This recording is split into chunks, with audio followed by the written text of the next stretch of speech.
Hey second channel, welcome back to my second channel. Now recently, I stumbled across a playlist of 1950s homemaking instructional videos. And let me tell you guys, some of the things that they did in the 1950s on the daily is just cuckoo bananas. And so I picked out some of the more crazy and interesting things that they did in the 1950s. I made a schedule of it, and today I am going to challenge myself to live like a 1950s housewife. Now, before we get into this video, there are 3 things that you need to know. The first one is that this video is not going to be aesthetic whatsoever. I literally was just grabbing my camera, walking around the house, under the kitchen LED lights, twirling my camera here, twirling it there. You're going to see some very chaotic shots in this video. The second thing is that this video is meant to be a fun and exaggerated version of the things that they did in the 1950s. And that's only what I'm going to show you guys in this video. Things like brushing my teeth, putting on my deodorant, I'm not going to show you guys because we do those things every single day. So you're only going to see the more interesting stuff that they did in the 50s. And the last thing that I need to share with you guys is that with history enthusiasts, there is a saying: you can appreciate the art of a time period, but not the values. Obviously, in the 1950s, this was before the civil rights movement. The stereotypical nuclear family that the media portrays was only that for a very small percentage of Americans. I'm going to be completely honest here. My family in the 1950s were poor Hispanic women trying to make ends meet and keep their kids fed. So I really want to emphasize that it was not like this for just anybody. Okay? Okay. So now that you know everything and I made everything clear, let's hop into the time machine and get started with our 1950s insane housewife routine.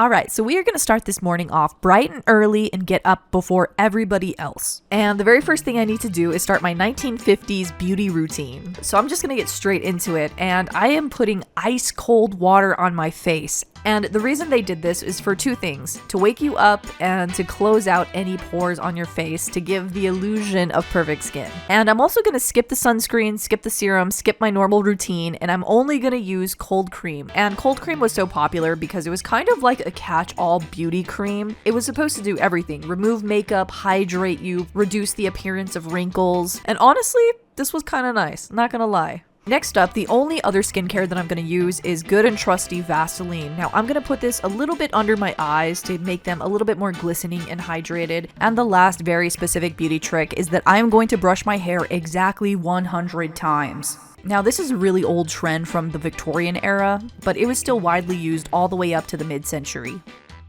Okay, now that I'm done with the very specific 50s things, now I'm going to do the normal beauty routine of just everyday stuff that we still do to this day.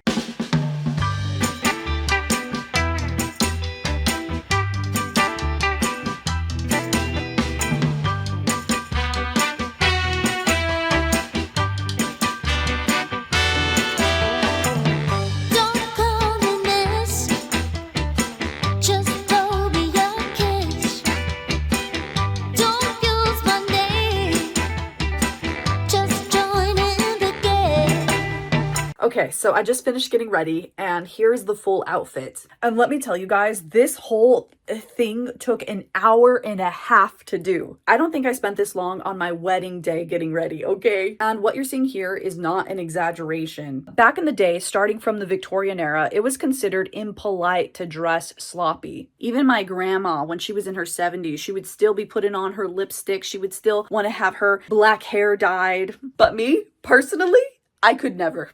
Like this whole hour and a half to getting ready, I could never. It is now 7 o'clock, and now I have exactly 1 hour until I send my husband off to work. So let's get the day started. For the pre-chores, before I start the actual chores, the first thing I need to do is feed my animals, which Miss Bowie, she took one smell of that, saw that there was no eggs on it, and left. How rude. But anyway, I'm gonna get the kitchen ready and disinfect it and get it nice and clean so everybody can sit and wait for breakfast. And I'm also gonna get the coffee ready for the morning. Now, this was a surprise to me, but drip coffee makers were not popularized until the 1970s. And so a lot of people were still making coffee by stovetop and grinding it by hand. And the last thing I'm gonna do is polish my husband's shoes and get started on a full big breakfast. Now, you might have heard of the saying, breakfast is the most important meal of the day. And that actually started as a marketing campaign in the 50s. And so a lot of people in the 50s believed that they need to have very large, protein-heavy breakfast, which for me, I still believe that, so I don't really mind. And before I give my husband his breakfast, I need to cut the crusts off the bread because in the 1950s, presentation was everything.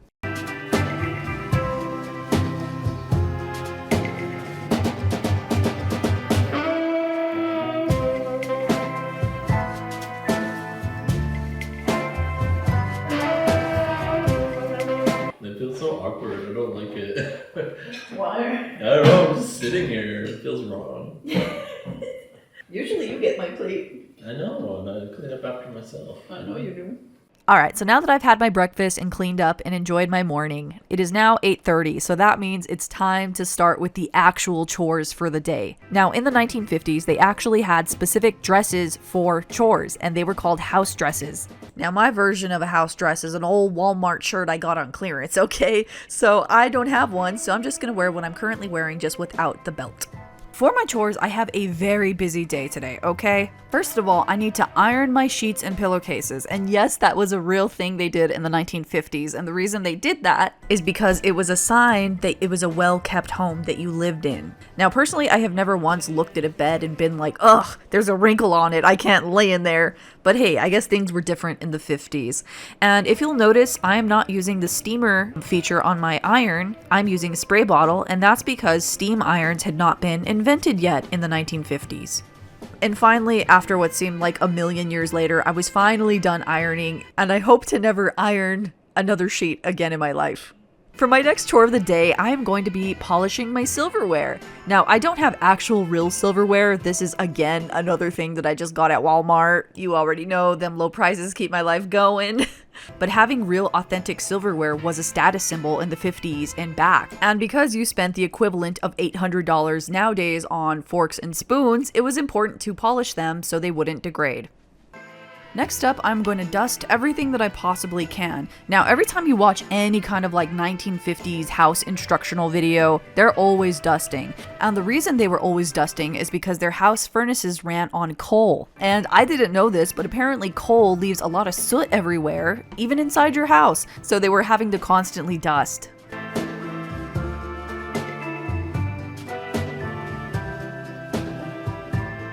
Okay, and right here is where I messed up, because even though they did have vacuums in the 1950s, they were not strong enough to vacuum on carpets, and that's why they still had to take them outside and shake them off. So even though I am vacuuming, it is not the accurate thing that they would have vacuumed.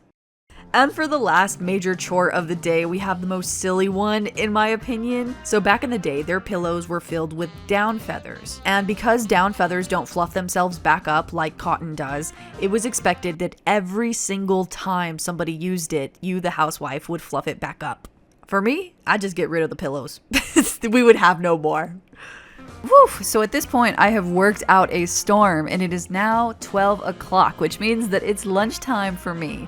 And in the 1950s, women wanted to watch their figures like they do today. And so I'm gonna have a sandwich and a plain cup of coffee. I was still very full from my very high protein breakfast, but this was like a perfect little pick-me-up snack to get started.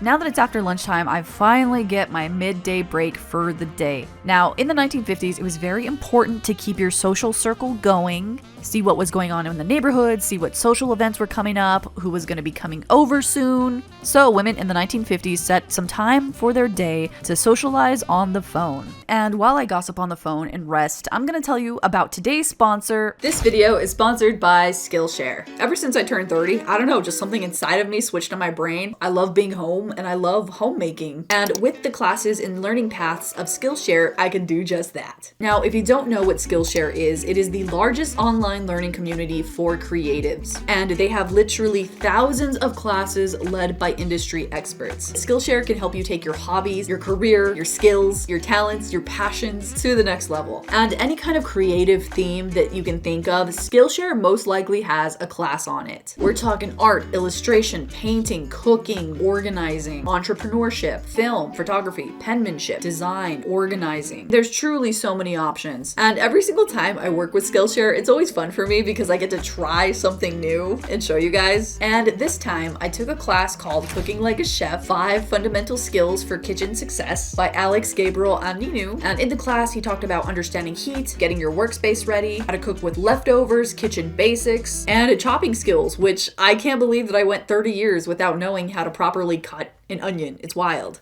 And that's honestly why I partner with Skillshare so often on this channel, is because I think creativity, learning, growing, trying new things, improving yourself is one of the greatest parts of life, and Skillshare helps you with the opportunity to do just that. So if you're interested in tapping into your creativity and trying out Skillshare, the first 500 people to use my link in the description box down below will receive a 1-month free trial of Skillshare. So get started today, and thank you so much to Skillshare for sponsoring this video. All right, it is now 1:30, which means our rest was good, but now it's over. And in the 1950s, as I just mentioned, it was very important for a woman to keep her figure. And even though traditional weightlifting was around back in the 50s, that's not what this video is about. This video is about the more wacky stuff. So I'm gonna do some wacky 1950s exercises that they actually did. Starting off with every elementary gym teacher's favorite move, we are gonna start off with arm circles forward 50 times and then backwards 50 times. Then we're gonna move on to scaring my dog with side bends. She didn't know what I was doing. It freaked her out, but I'm gonna do 25 of those. And I felt like it was a little bit dark for some reason in my living room, so I turned on the light and I did 25 of the other side. And now we're gonna move on to the main exercises, which are bust lifting exercises. Now it's kind of interesting because nowadays it's all about glutes and getting the backside poppin'. In the 2000s, it was all about abs, but in the 1950s, it was all about the bust.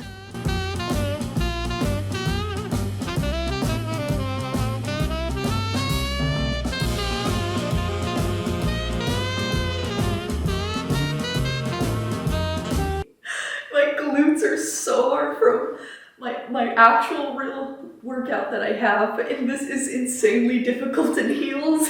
Oh my god.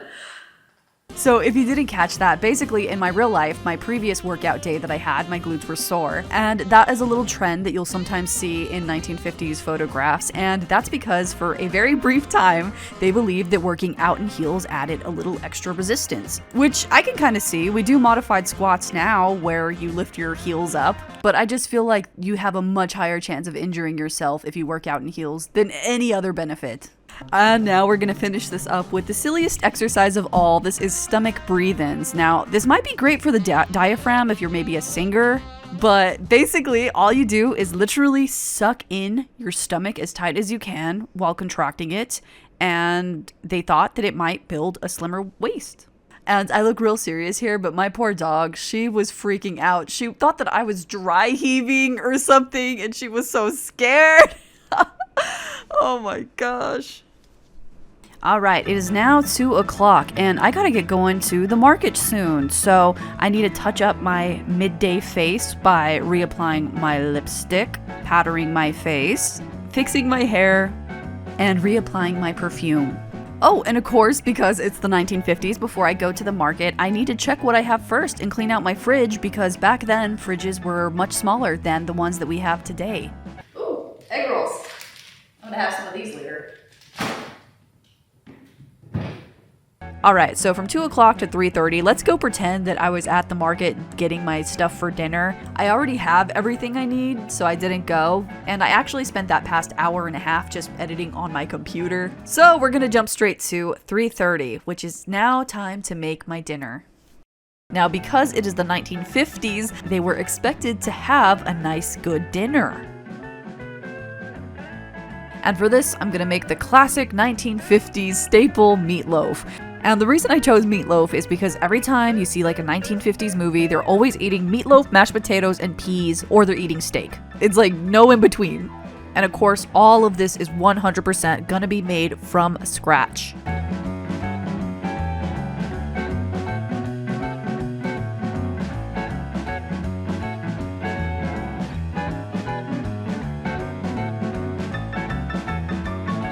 And we enjoyed our dinner together with no distractions. We just sat down and chatted, and it was nice. I mean, I haven't made a big meal like that since Thanksgiving, like completely everything from scratch. It was so nice.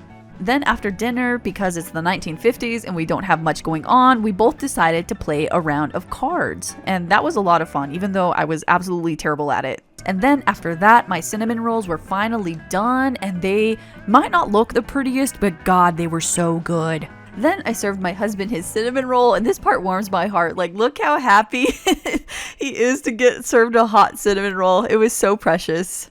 Then I turned off the lights, cleaned up the kitchen, got cozy, I got myself a cinnamon roll. We turned on some 1950s television, and once I was down, I was done for the day. Okay, I am officially down for the night. No, unfortunately, I couldn't finish this challenge because my hip just started hurting. And in theory, I did not want to stop this here. I wanted to keep going because there's still additional stuff to this challenge, like putting my hair in rollers, putting the dogs out, like tucking my husband in, getting my 1950s skincare going. So yes, I'm going to end it here because I'm just going to be doing this for the rest of the night, and I will give you my final words tomorrow.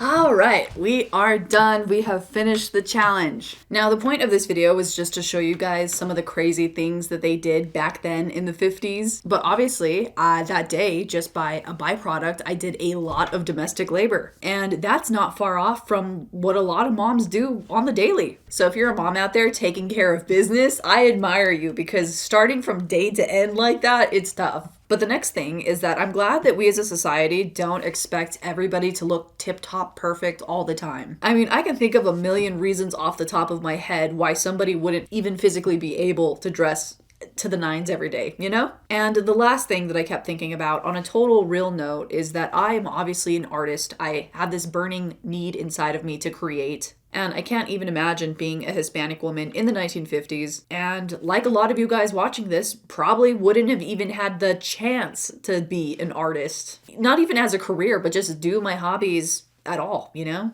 And don't get me wrong, society still has a very long way to go. But back then, restrictions were even stricter. But I'm still interested in learning about all types of history, all the wacky things that they did. This was a very interesting challenge. I learned a lot. I would love to do this again, but maybe 80s edition. Thank you guys so much again for watching. Please subscribe to this channel and my main channel, Super Ray Dizzle. I will link them both in the description box down below. Thank you to Skillshare for sponsoring this video, and happy drawing. Bye.